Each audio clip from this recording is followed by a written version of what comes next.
We have learned new details tonight about what led to a shooting that killed a man in St. Petersburg this afternoon. Good evening, everyone. I'm Josh Benson. And I'm Paolo Ciro. Thanks for joining us for News Channel 8 on the CW Tampa Bay.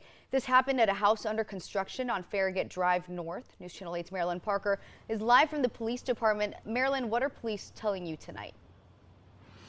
Well, the police say that this was a case of a father defending his son. The father and son were tile workers. They got into an argument with the general contractor, and police say that contractor ended up dead. Detectives stand in front of a house that's under construction. Look closely. An evidence tech bags a gun. This house off Farragut Drive North was a crime scene Friday. Police say one man was killed.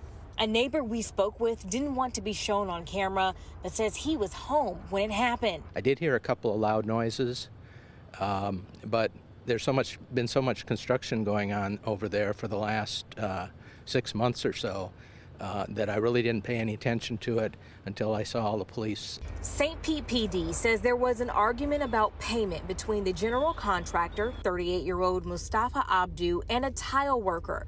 Police say tempers flared and the workers started smashing completed tiles when Abdu grabbed a gun from his truck. They say the worker's father, Yamil Benitez, who was also laying tile, pulled out a gun and shot Abdu to defend his son.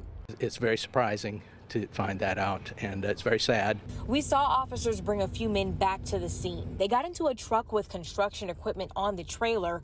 We tried speaking with them, but they declined.